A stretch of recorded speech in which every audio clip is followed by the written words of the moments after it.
This is Castle Playhouse.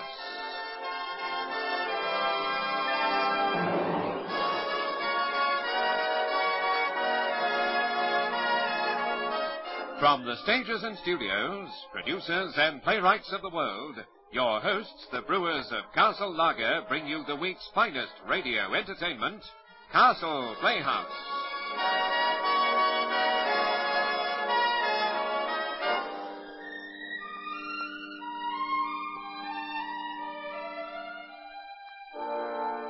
The Cassius Touch, a play for radio by Beverly Pierce.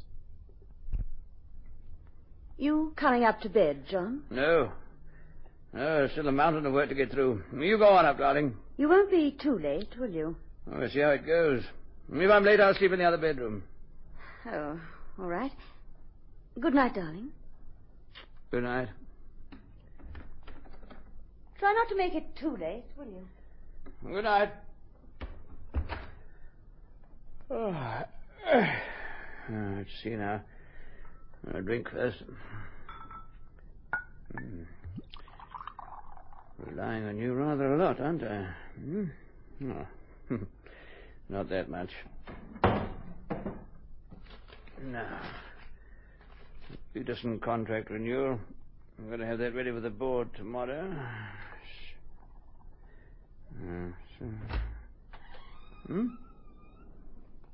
Blasted door. Let's get that cat seen to.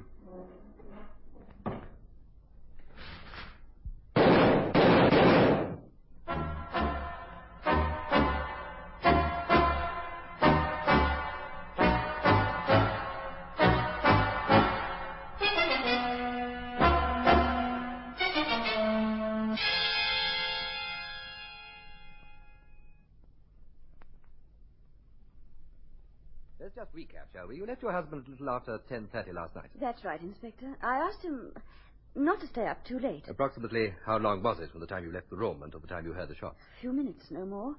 I went straight up to my bedroom. I was in the bathroom when I heard them.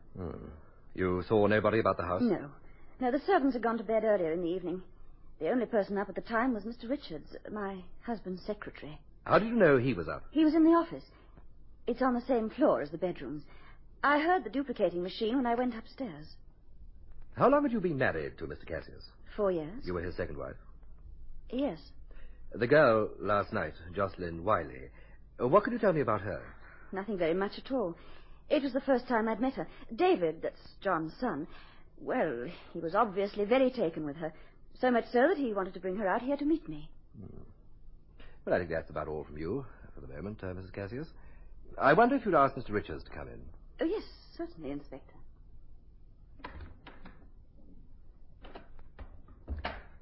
Well, Sergeant, get all that down? Yes, sir, all of it. Nice homecoming for Cassius, wasn't it? Row with his managing director, fight with his son, and 3 bullets. He'd been away 2 months, yet his return seemed rather abrupt. Nobody expected him. Odd. He seems to have been rather odd all round, sir. What was your opinion of Mrs. Cassius? Younger than I'd have expected. Well, mind you, she was his second wife. Mr. Richards, please come in. I'm Inspector Vernon. This is Sergeant Scott. Sit down, won't you? Thank you. How do you do? You, sir? Now, what can I do to help you, Inspector? Well, let's find out, shall we? Where were you when Mr. Cassius was shot? Upstairs in the office. Mr. Cassius had given me some contracts to duplicate, and I was... Just sign it as witness, will you, Richards? Good. That does it. Upstairs and have them run off, will you? Certainly, sir. How many copies? I don't know. 6, isn't it? You're the secretary, not me. I'm sorry, sir. Well, get a move on. I'd like to have them before tomorrow morning, if it's all the same to you. I was doing just that, Inspector. I see. The machine you use, is it an automatic model? Oh, yes, fully automatic. I mean, would it be capable of running on its own without anyone to watch over it? Well, yes, I suppose so. I've never really thought of it. Do you know if Mr. Cassius kept a gun? Yes, indeed he did. A Corsair 38, American Police Special. American Police Special. That's an unusual weapon for a private individual, surely. I believe he acquired it whilst in America. Where did he keep it? In that desk, Inspector. Here, I have the keys. That's odd. not locked. And the gun. It isn't here, Inspector. Might it be anywhere else in the house? Possibly, but I couldn't suggest where. Where did you last see it? Prior to our leaving for America on his last trip. Mr. Cassius was cleaning it himself. Was it always kept there? To the best of my knowledge, yes. Did anyone in particular have a personal grudge against him to the extent of wanting him killed? There were men whom he ruined financially. I should imagine any one of them would not have been unhappy to see him dead. Do you think you could supply us with the names of such men? I believe so, yes. Fine. Please do that, Mr. Richards, as soon as you can. Well, that's all for now, I think. Would you ask Mr. Cassius to come in for a moment? Yes, of course. If there's anything I can do, Inspector, please don't hesitate. I won't, Mr. Richards. I certainly won't. Good day. Inspector, there's something about that, Mr. Richards, something that doesn't ring true. What in particular? Oh, I don't know, something false. Nothing I can put my finger on, though. A hunch, Sergeant. Extraordinarily enough, I think I'd be tempted to agree with you. Our Mr. Richards is withholding something, and I'm rather sure it's something we should know about. Good morning, Inspector Vernon. That's right. Come in, please, Mr. Cassius. I hope you won't mind Miss Wiley coming in. She was with me last night. Not at all. How do you do, Miss Wiley? This is Sergeant Scott. How do you do? Please sit down. Yeah. There's a few routine questions. Well, I don't know that there's very much we can tell you that'll help in any way. You see, we'd both already left when it happened. So I believe. However, one never knows, does one? Now then, you left here at 10:20 or thereabouts, didn't you? Oh, about then, yes. I'm almost sorry we came at all. You didn't know your father would be here? Hadn't any idea. I'd been out all day, so I wasn't here when his cable arrived. But as soon as I opened the front door last night, I knew he was here. No mistaking those trumpet-like tones of his. Joss and I had been out to dinner. I thought I recognized the dulcet voice. Welcome home, Father. Aye, what a cool reception. How are you, Davy boy? Davy boy is just fine, just fine. Allow me to introduce Mrs. Jocelyn Wiley, my father, John Cassius. How do you do? Everybody, please bow. My stepmother, Marcia. How do you do? And my father's managing director, Mr. McCorber. How do you do? Is this the latest addition to the fold, Davy boy? This is the addition to the fold. Oh, she's decorative. Then most of them have been, haven't they? Oh, all of them, Father, all of them. In any event, welcome to the Cassius clan, Miss Wiley. Thank you. Mr. McCorber, haven't we met before? I hardly think so, Miss Wiley. I'm sure I would recall having met you. Thank you. But there is something familiar... You've probably been reading too much Charles Dickens. Yes, of course. Yours isn't a particularly common name. May I get you a drink, Joss? I love one. Well, you've been given quite a build-up, Jocelyn. You don't mind my calling you that, do you? Oh, please do. What kind of a build-up? Well, David has been drooling at the gills for days about you. You've made quite an impression. And you, dear Marcia, have quite an imagination. Drooling at the gills is so descriptive. Rather like a fish that swallowed too much cod liver oil. Anyway, Joss, one soothing medicinal beverage. Thank you. Cheers. Cheers. Well, now, Father, what brings you home so suddenly? It must be something terribly important. How now, Davy boy? What is it, 2 months? 3? Gently, boys.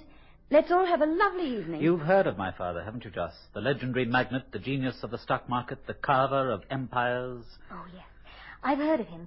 As a matter of fact, Mr. Cassius, my father's about to give you some competition. Your father? What kind of competition? Home appliances. We've just entered the market. Wiley? Of course. Carson and Wiley. What's so amusing, Father? Let's all laugh. Oh, nothing, Davy boy. Just something to do with the business. Well, if it's to do with business, why shouldn't I know about it? You? About business? Oh, Davy boy, you stick to your cars and your debs and your nightclubs. I'll take care of the business. Such touching faith, such confidence. I hope I won't let you down, Father, with my, what was it? Oh, yes, my cars and my debs and my nightclubs. And I've no worries on that score.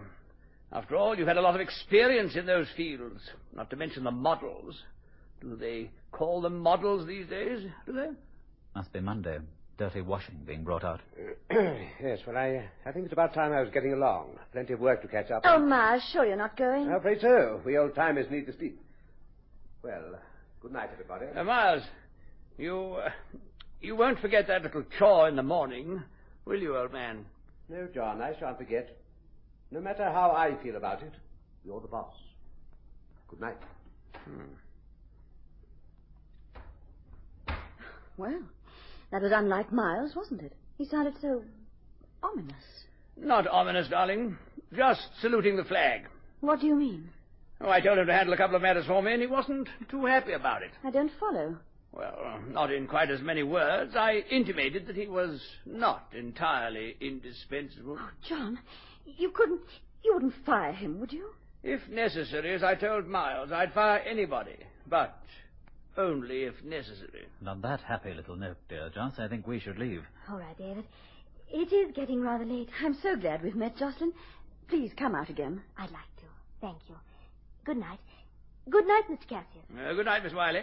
Oh, please give my regards to your father. Why, thank you. I will. Good night, Marcia. Father? Oh? Why the military-type farewell, Davy boy? Just saluting the flag, Father. I'd hate to think that I might be dispensable. I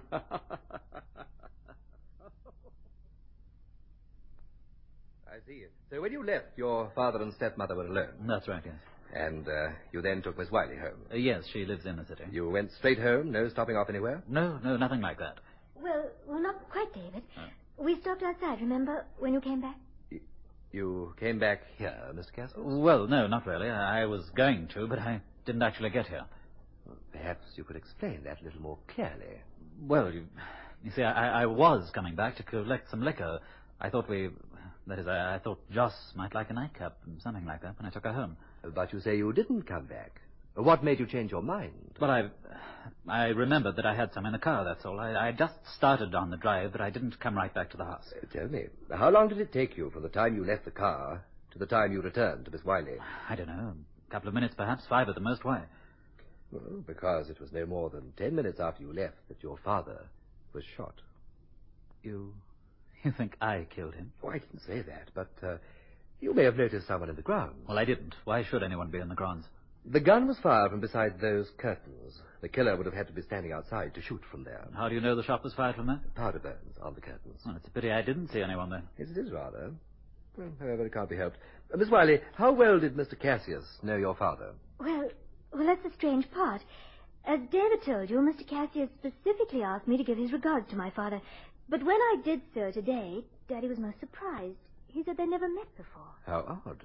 I wonder why he should have done that. I told you, Inspector, my father had a peculiar sense of humor, if you'll pardon the phrase. Yes. How long have you two known one another? Just over 3 weeks. We've only been out a few times. And Cassius was away for the past 2 months. It's all very puzzling. He couldn't have known even that you two were seeing one another. Mr. Micawber arrived yet? Yes, he came in while we were waiting for you. Ask him to come in for a moment, will you? You finished with us? For the present, yes. Oh, Mr. Cassius, don't leave the house just yet, will you? There may be more questions later. Of course, Inspector. I wonder, Sergeant, do you suppose that young Cassius neglected to mention that he returned to the house accidentally or deliberately? I don't know, sir. It'd be very difficult to find that out for certain. Yes, you're quite right, it would. Sometimes I think a crystal ball would help. It'd make our work so very much simpler. Now, that wouldn't do, sir. That wouldn't do at all. Oh, really? Why not? Fortune telling, sir? That's against the law. Oh, really? Ah, Mr. Micawber, please come in.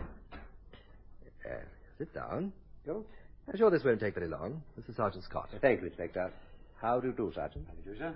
Now then, we've been told that you were the first to leave the house last night. That's correct, isn't it? Quite correct, What Inspector. time was this?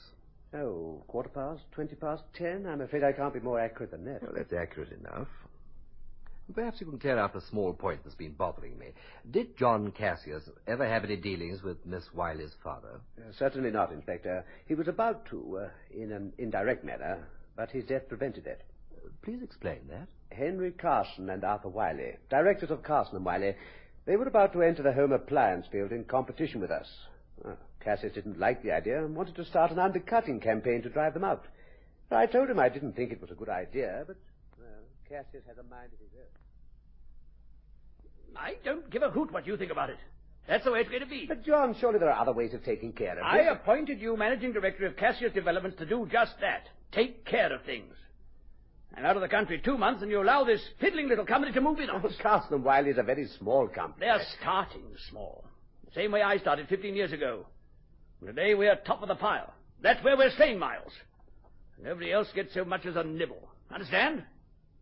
Tomorrow you start the undercutting campaign. We'll run them into the ground. If you ask me, John... I'm not asking you, I'm telling you.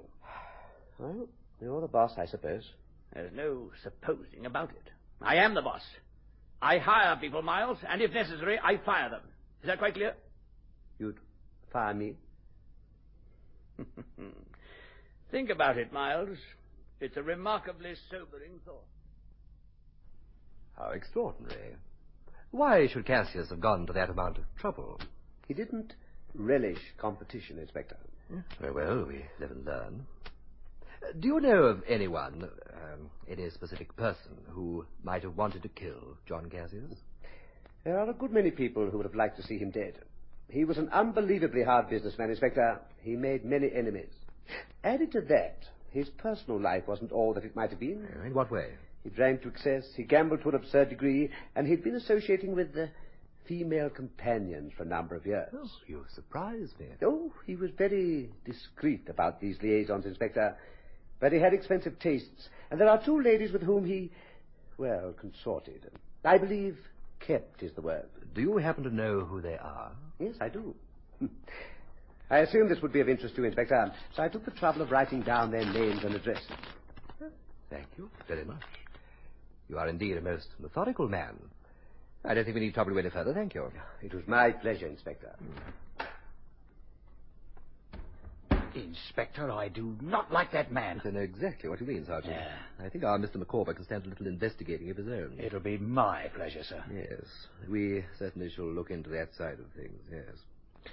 John Cassius doesn't seem to have been winning any popularity contest, does he now? That's a nice piece of understatement. It's just as well that we don't allow ourselves any preconceived ideas about anyone, isn't it? In what way, sir?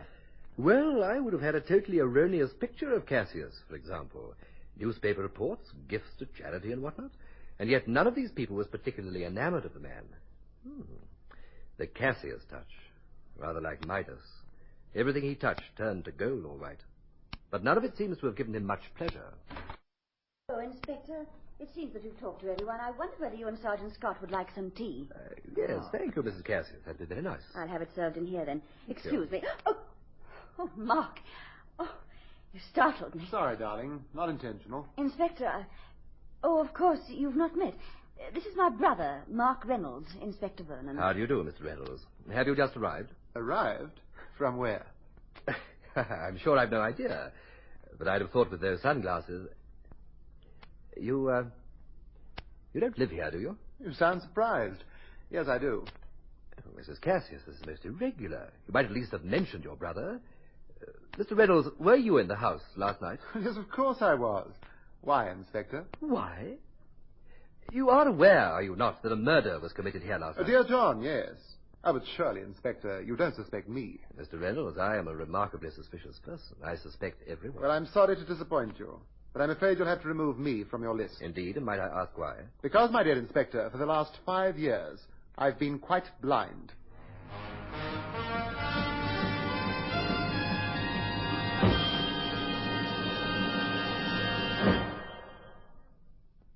How did it happen?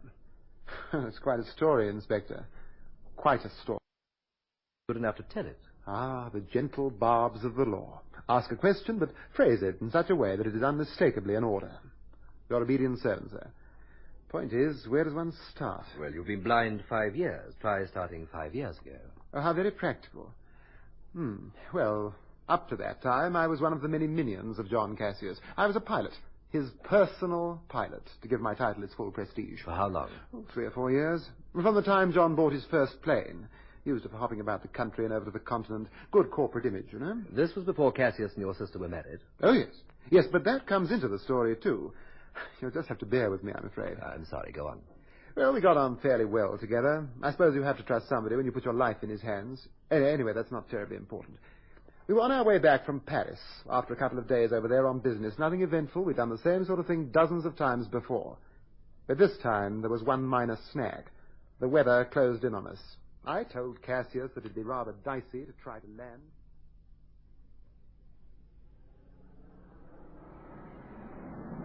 I don't like it, John. Lower we get, the worse the visibility seems. Nonsense. Take her down. We won't have a clear view of the landing strip. I can barely make out the field itself. What do you propose to do? Take us back to Paris? We haven't got time for delays. Put her down. I don't like it. I'm not asking you to like it. Just do it. Your obedient servant, Sard. Here we go. It's no use. I can't see a blessed thing. I'm taking her up whether you like it or not. Watch out! Those trees!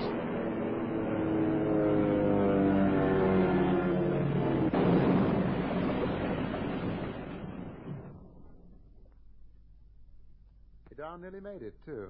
But as they say in the classics, a miss is as good as a crack-up. The damage serious? Well, it depends on where you're sitting. The kite was a write-off, and yours truly was in a similar kind of state. Both legs and arms, several ribs, and sundry odd bones. And my optic nerve, just for good measure. Ergo, one rather blind, rather useless, ex-pilot. And Cassius? The gods look after their own, Inspector. He twisted a leg. Small consolation to remain twisted, rather like the rest of him. I see. But you came out of it all right? Oh, yes, indeed. Only the best for me. And all at the expense of the man. Or rather, Cassius developments. I'm sure it must all have been deductible. Private ward in a private hospital, and the constant and costly ministrations of the physician royal to the Cassius brood. The physician royal? Oh, yes. Sir Martin Harcourt himself. And where does Mrs. Cassius come in? Right now, via the hospital door. That's where they met, in my ward. Probably the first time in history that the part of Cupid has been played by a blind man, but mark you, it was none the less effective. So it appears.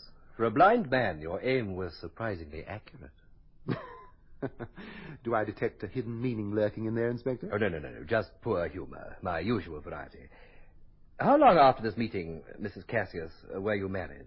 A little less than a year. We moved out here, and when Mark was discharged from the hospital, he came to live here, too. It was one of the more attractive fringe benefits for a man in my position. Fortunately, I had two major advantages at the time. What were they? A wealthy employer, a beautiful sister. Really, Mark? And you've lived here ever since, have you? All the time. Be no point in my leaving, would there? I know the place backwards by now. Don't even need a stick to get me around anymore. It's all very convenient. Yes, I should imagine it would be. You're familiar with both the house and garden? Completely. I can even tell you what flowers are planted where, how many inches it is from the driveway to the swimming pool. Anywhere else, for that matter. Regular one-man guided tour. Oh, well, that is interesting. Now, about last night, Mr. Reynolds, you say you were here at the time of the murder. Guilty. In a manner of speaking, of course. Whereabouts? In bed, Inspector. Snug, warm, asleep. Sorry. For what? That I can't be of any help to you. What time did you go to bed? Very early. 8-ish, I suppose. How do you know what time it was? Do you mean being blind?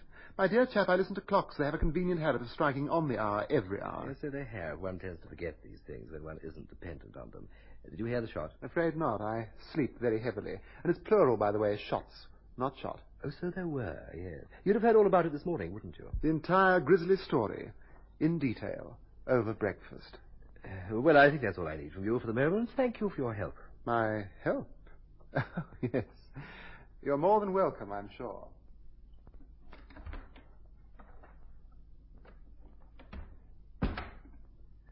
Well.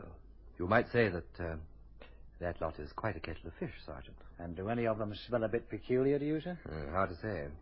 But I do find myself with nostrils a-quiver. That's a pity about people like Cassius. They know too many people. Leaves the field of suspects wide open. Now, who have we got on our books right now? Well, sir, almost any of the people who were here last night. Then we've got the business enemies that both Richards and Micawber talked about. That should be an interesting little list. Yes, Mr. Micawber's little note. Let us not forget those two indolent ladies of pleasure, shall we? Ladies of leisure, sir. Yes, Sergeant. You'd like me to handle that side of things for you, sir? We'll both talk to them, I think. Very good, sir. Hello? No, it's Sergeant Scott speaking. Yes, he's here. Just a minute. It's for you, sir. Yeah, thank you. Hello, Inspector Vernon here. Who? Oh, yes. You have anything interesting? Well, perhaps you'd read it to me.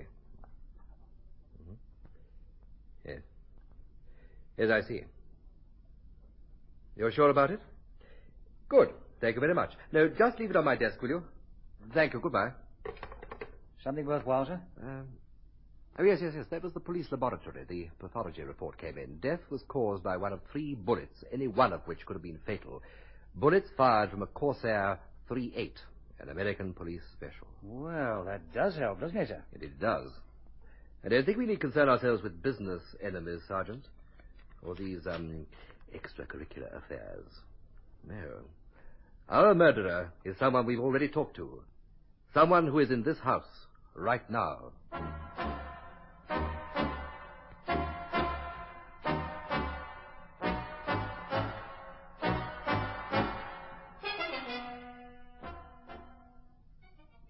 Well, Sergeant, I've had a look at the will.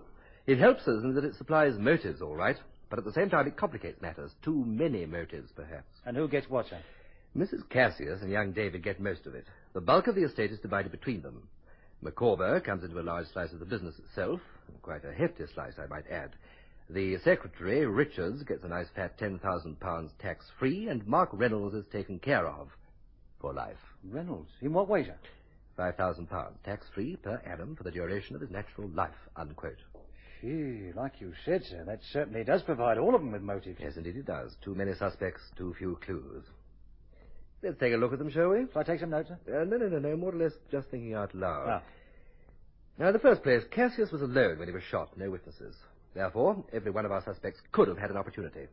Secondly, motive. They all stood to gain. Including Miss Wiley, sir? Yes, but we'll come to her in a moment. Number one, Marcia Cassius. Motive? Yes. Opportunity? Yes. She could have been telling the truth up to the point of saying goodnight to her husband. Then, instead of leaving, she could quite simply have walked to the window, shot him, and walked right out again. She'd have run the risk of bumping into someone on the way back to her bedroom. Not if she went into the garden and returned through one of the side doors. Ah, yes. 2, David Cassius. He inherits handsomely. He could have shot his father at the time he says he was coming back to the house to collect liquor, which he didn't really need and which he didn't get. It would have been cutting it rather fine, sir. Yes, it doesn't take much time to pull a trigger 3 times. And by the way, those 4 or 5 minutes would have given Miss Wiley the opportunity as well. What about her motive, sir? Nothing very definite. Still, if she had learnt about Cassius's little plan against her father, well, let's not stare at that for a motive. People have killed for far less. How right you are, sir. 4, Miles Micawber. He inherits too. And he was also the first to leave the house. Possibly intentionally. He could have left, parked his car somewhere nearby, and come back. It wouldn't have been very difficult. That leaves us Paul Richards and Mark Reynolds. Yes, so it does. Richards. 10,000's a nice fat motive for a man in his position. He was supposed to have been in his office, but that duplicating machine could have been working automatically. That would have allowed him to slip out, come round to the window, shoot Cassius, and return to the office in the same way. Very neat. Yes, that duplicating machine isn't really much in the way of an alibi. Now, sir, what about Reynolds? You're not seriously considering him, are you? You mean because he's blind? Well, yes, sir. Sergeant, tell me something. According to the pathology report, any one of those 3 bullets would have been fatal. Why 3 shots? Well, to make sure, I suppose, sir. Yes, exactly. To make sure. You agree with me that our raconteur friend had plenty of motive to do the job? Oh, I'd say so, sir. $5,000 a year for life, plus a possible grudge against Cassius for his blindness. Precisely. Now, by his own admission, he knows every inch of the grounds and the house. You saw the way he moves about, never barges into anything, knows to the exact centimetre the position of the furniture. When he gets up, he turns immediately to the door. He knows it's there. No hesitation about direction. You see? I'm beginning to, sir. Reynolds could have been waiting outside, listening to the noises in the study. He'd have heard the last person leave. He'd have heard Cassius sit down at his desk, heard the papers rustling. All he'd have to do is point a gun at where a man would be sitting and fire. Not once, but 3 times, to make sure of hitting him. Yeah. Hello, Inspector Vernon here. Oh, why, hello, Miss Wiley. What can I do for you? Well, why? But can't you give me any indication? I see. Oh, very well, Miss Wiley, if you think it's that important. Yes. Would half an hour suit you? Oh, fine. I'll see you down there, then. How very odd. Jocelyn Wiley, sir? Yeah. Sounded serious. She wants us to meet her at Cassius Developments in half an hour. Well, what for? She wouldn't say. But she implied that it concerned our friend Micawber. Come along, Sergeant. This might prove rather interesting.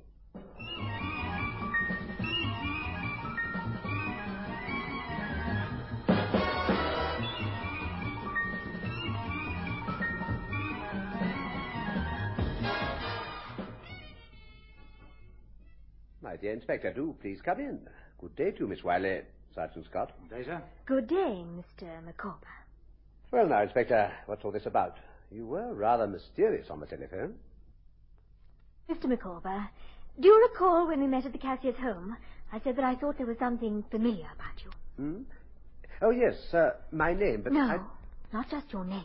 Although you tried very hard to make me believe that's all it was. I really don't understand. Oh, yes, you do, Mr. Micawber. But I'm sure you'd rather I hadn't brought up the subject. You see, I've just remembered where it was that I'd seen you. Is it really all that important, Miss Wiley? Oh, yes, Inspector. You'll find it even more so. Do you remember, Mr. Micawber? Well, offhand, one meets so many My people. father's office, 2 months ago, on the day when the new company had its first board meeting. It all came back to me this morning, Inspector. You see, Mr. Micawber was in on that board meeting. Is this true, Mr. Micawber? Were you there? Well, Yes, it is true. I was there. As a member of the board of an opposing company? Yes, that is correct. And this fact has naturally never been made public? Naturally not. But I had faith in the company. When they offered me a directorship, I took it. And when Cassius returned, he told you that he was going to ruin that company. Yes. And very conveniently that night, he was killed. I don't care for your insinuations, Inspector. I hardly think that the fact that I happen to be on the board of a rival company is all that important. All that important? Well, Mr. Micawber, it happens to be sufficiently important to place you as a leading suspect for the murder of John Cassius.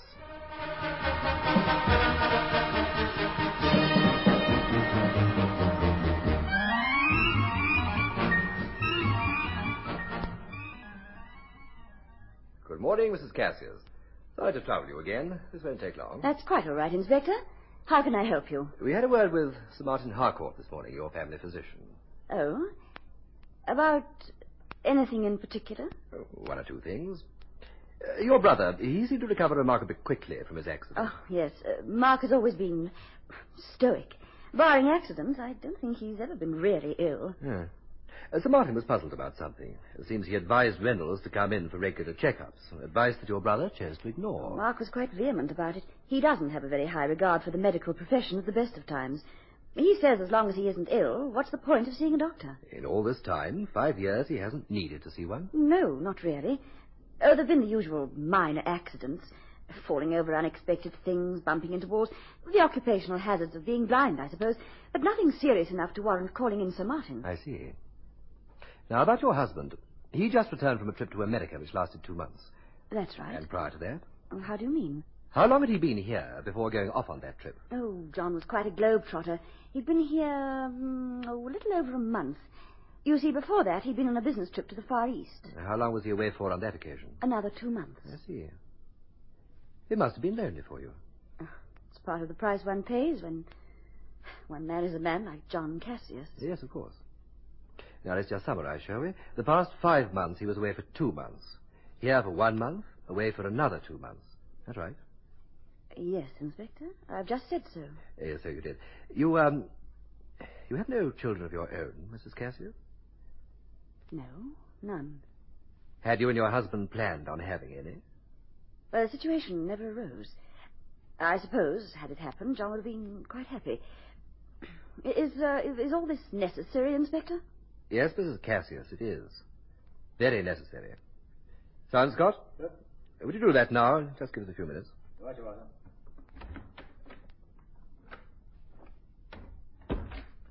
Now, Mrs. Cassius, suppose we be as honest with each other as we can. It'll save us a lot of time and probably some embarrassment.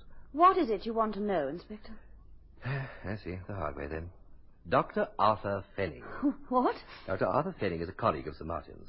They'd lunched together last week. Fenning mentioned casually that you'd been in to see him. He was rather surprised that you hadn't been to see Sir Martin. Well, Mrs. Cassius? Well, Inspector. You saw Fenning on the 2nd of the month. He examined you and gave you certain tests. Yes? Tests which later confirmed your pregnancy. You're very thorough, Inspector. What of it? On the 2nd of last month, you were 3 months pregnant. You know all the answers, Inspector. Why bother with the questions? The father of that child was not your husband. Really? Mrs. Cassius. Look, at the time of your conception, your husband was on a business trip to the Far East. Very well, Inspector. I am pregnant. And the father of my child is not my husband. Is there anything else you'd like to drag out? I am trying to get at the truth. For heaven's sake, don't you realize the position in which this puts you? What position? Sir Martin had no inkling that John Cassius was not the father. He naturally would have mentioned the subject when next he saw him. But that opportunity never arose. Your husband was murdered the night he came home. And that gives me an ideal motive, does it? You and the real father. Who is he? That, Inspector, you shall never know. You see, there is no way of your finding out unless I tell you. And I do not intend to. Oh, Paul! You wish to see me, Inspector? Yes, Mr. Richards, I do. Please sit down. Now, you were personal secretary to John Cassius for 3 or 4 years, I believe you said. Yes, that is correct. You accompanied him on all his business trips, both in this country and abroad. Yes. Always? Yes. Including the last trip to the Far East? Well, yes. You hesitated. Why? Well, nothing really. Were you with him for the entire duration of that trip, the full 2 months?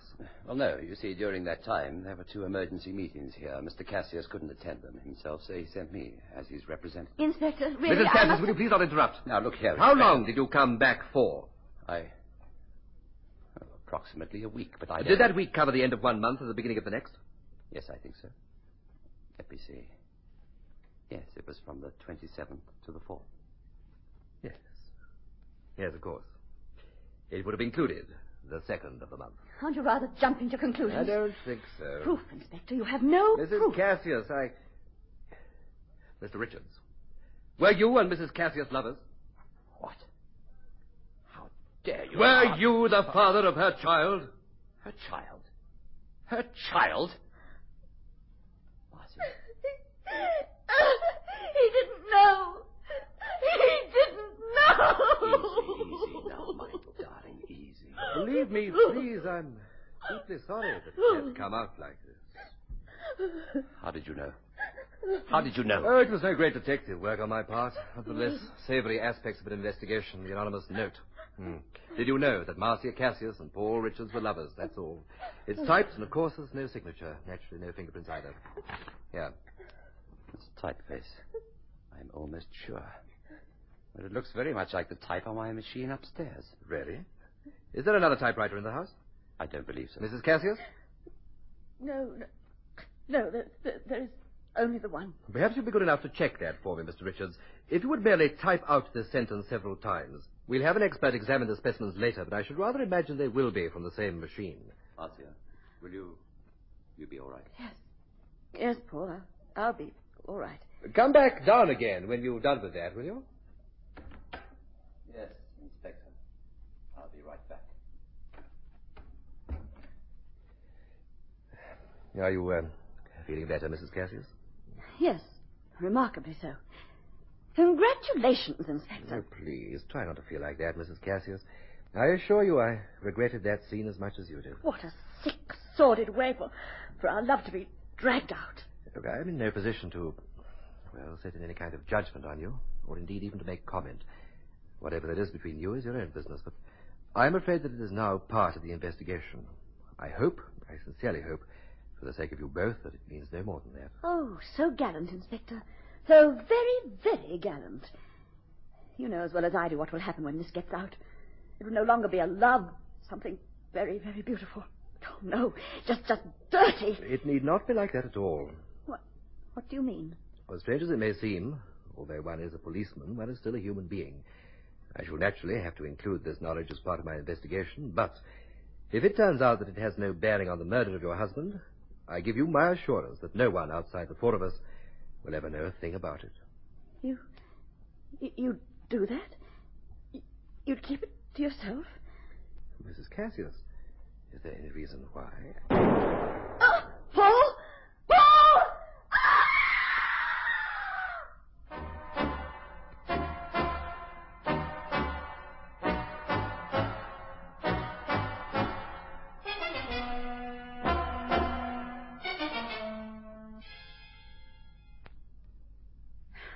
Is it all over, Inspector? Have you finished now? Finished? No, I'm afraid not, Mrs. Cassius. But we're a little closer. Closer? To what, Inspector? To finding out who did kill John Cassius. But, Inspector, surely you've already done that. How so? Well, I mean, why else did Richards do what Paul Richards was not the murderer. Indeed, no. Then why did he kill himself? You know, I've always found it keeps things in perspective if one talks in an impersonal sort of way. Now, early this morning, a note was delivered to my office. It was posted in the city last night. It suggested certain implications about Mr. Richards. What sort of implications? Well, that's not very important. However, they turned out to be true. Mr. Richards left this room and presumably went immediately up to his office. After a very short time, a shot was heard. We arrived at that office within less than a minute. We found Mr. Richards dead. Having very conveniently killed himself. So it appeared. Appeared? Aren't you being just a little overly cautious, Inspector? It's remarkable how often it pays to be overly cautious. What exactly does that enigmatic statement mean? You have a captive audience, Inspector. Richards was seated at his desk in front of a typewriter. On the floor beside his right hand was a revolver. This one. On it, a very clear set of his fingerprints. It happens to be the weapon that killed Mr. Cassius. There was a gunshot wound in the right temple. Powder burns indicated that the gun had been fired from point-blank range. In the typewriter, a note. This note. The pressure is too much to bear. I can stand it no longer. I killed John Cassius. Well, what more do you want? Richards to return from the grave and confess? Isn't it rather obvious that he killed my father, couldn't stand the pressure, and then shot himself? That, Mr. Cassius, is what the real murderer would like us to believe. The real murderer? Yes. You see, Paul Richards did not kill himself. What? How can you possibly say that? No, what really happened was this. The killer saw Richards go into the room and sit at his typewriter. A heaven-sent opportunity. He stood beside him, shot him in the temple, put Richards' fingerprints on the gun, slipped the note into the typewriter, and walked out.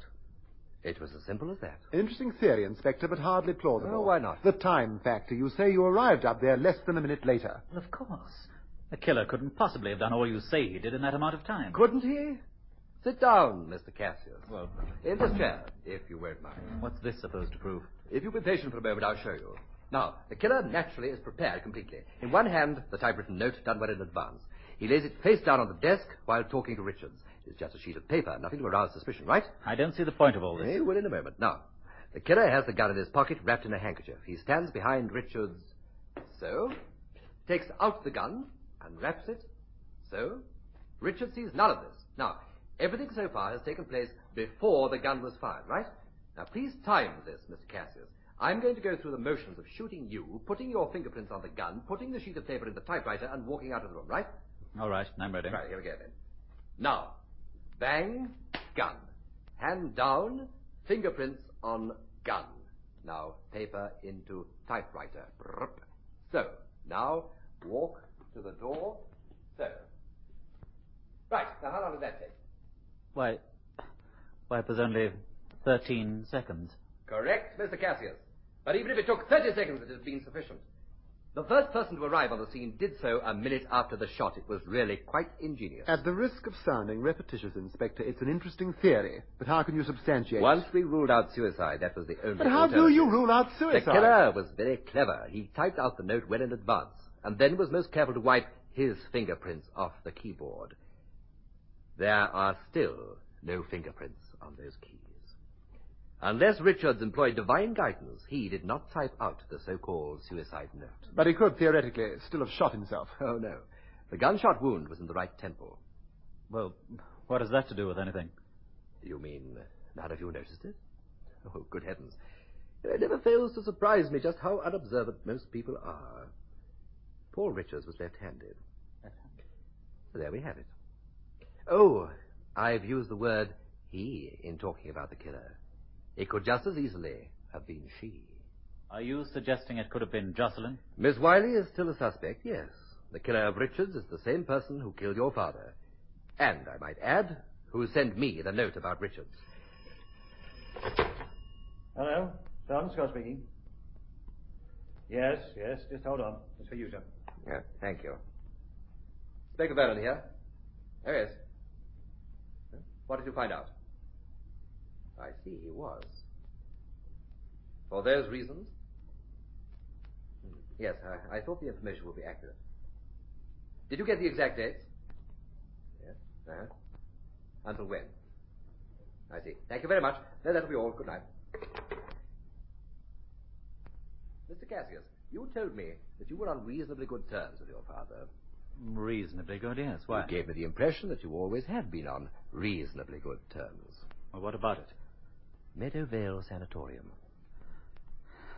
So, You had to dig up that rubbish as well? Rubbish? I'd say it was rather pertinent, wouldn't you? No, I would not. Drink, anyone? You spent almost a year there undergoing treatment. At the time you were 19 years old. Treatment of an emotional nature. It was also completely voluntary. That does not make it less pertinent. But I am rather surprised that you decided not to mention it to me earlier. Go on, Inspector. Don't stop there. Tell them all just how mentally and emotionally ill I was. Go on.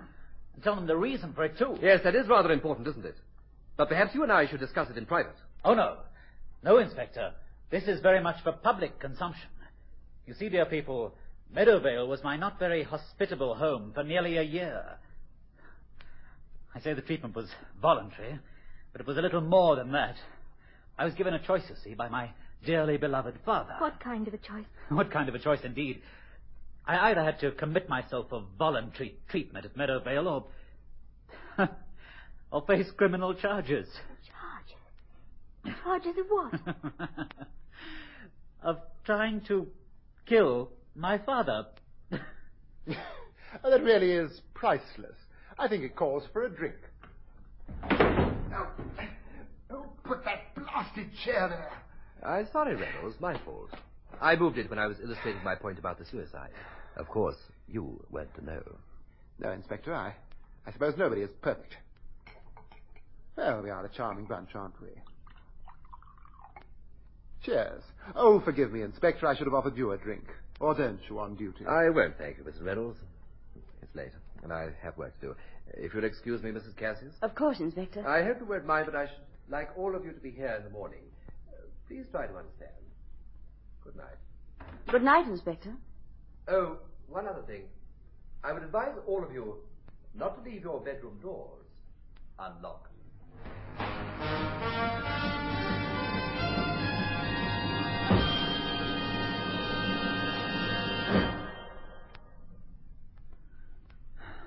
You won't tell me the rest of it. Oh, there isn't a lot more. My father became more and more impossible. It was the same story, repeated day after day after day. It got to a stage where we were both looking forward to the times when he didn't come home. When it gets like that, it's about as bad as it can get. My mother was never... Well, she was never very strong. I saw what it was doing to her, eating at her all the time. And all the time she was trying to cover it up, hide it. And one day well, I suppose she just couldn't take any more. You know the feeling? I know it. There was this scene, big, violent, and, well, she broke, and I ran out of the room and upstairs to her bedroom. And, well, we both heard the shot. Oh, no. We ran up to her bedroom. I got there first, and everything inside me just flipped over. I don't know. I just picked up the gun and pointed it at him and pulled the trigger. Was he badly? No. No, he wasn't hurt. The gun jammed. Nothing happened. The gun jammed. He hit me. He hit me from one side of the room to the other and screaming at me all the time. I didn't even know what he was saying. Finally, he calmed down and gave me the alternative. Meadowvale, no criminal charges. Of attempted murder. And afterwards, when you came out, how did you feel? I mean, about your father. Oh, I tolerated him. That's about all. He'd ceased to be a father a long time before that. Now he was just a hand in a cash pocket. Just you get to a stage where you can turn yourself off to somebody. They're there and you exchange words, but they're not really there at all. Must have been a terribly lonely life. It was. Until you. Me? Mm-hmm. I found a lot of things in you that I'd forgotten existed. And they started bringing out things in me. I'd forgotten they existed too. Wonderful things. Oh, I'm glad. Very glad. Oh, hello, Mark. I'm sorry. Am I interrupting? No, it's all right. Joss and I were just discussing something. I shan't disturb you for long. I left my glasses in here. Oh. On the desk, I think. Yes, there they are. I'll get them for you. You caught me. I tripped and you caught me. Just lucky I happened to be in the right place at the right time. No. No. You can see. Oh, don't be absurd, Your darling. glasses, Mark. Here, catch. You caught them. She's right. You're not blind. You can see. There you are. Both of you. How very obliging of the dear inspector to leave the gun behind. Now, sit down. Who is it? You killed him. Naturally. Very clever, both of you. My reflexes were a little too fast for me that time. But it won't help you, you know. Your cleverness just precipitated things, that's all. But you were blind. I know you were. How very astute of you. Yes, I was. But I'm not. I haven't been for nearly 9 months now. It's been rather fun. Now, both of you, please sit very quietly and put your hands folded in your laps. Thank you.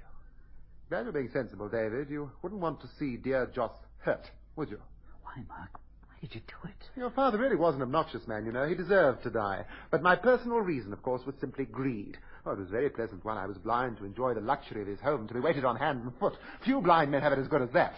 But then came my little accident, that fall down the stairs, remember? What has that to do with it? Everything. I don't know exactly how it happened. Probably something to do with my optic nerve, but my sight started coming back to me. Oh, very slowly at first, but increasing day by day. Surely you were grateful to be able to see again? Grateful, yes. There were problems, you see, though. I'd grown accustomed to living this life of luxury, of completely satisfying idleness. And if dear Cassius found out I was no longer blind, he no longer have felt obliged to keep me. But why did you have to kill him? Money, my dear. Money.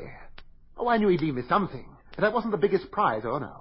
There was always my charming sister, ready and also willing to make life comfortable for her poor, disabled brother. In the future, oh, one never knows. You would have killed her, too. It may still be necessary. And Richards, Mark. Why Richards? To give the police a murderer, of course.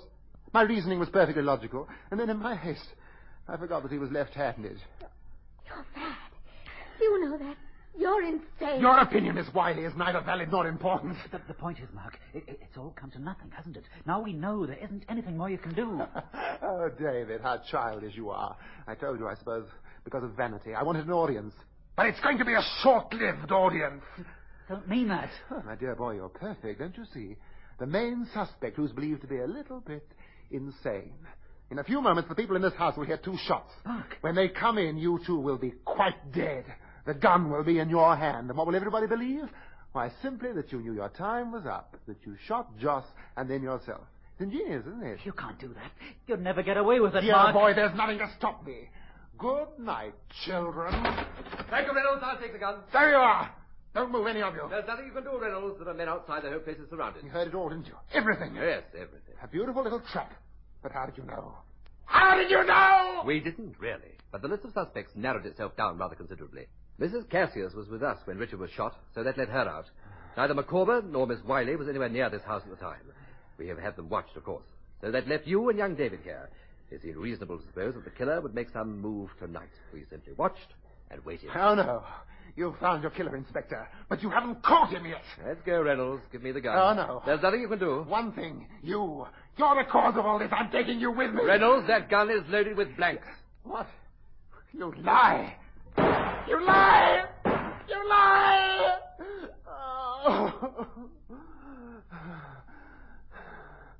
Come, Reynolds. On your feet. Let's go. My eyes. My eyes! I can't see! I can't see!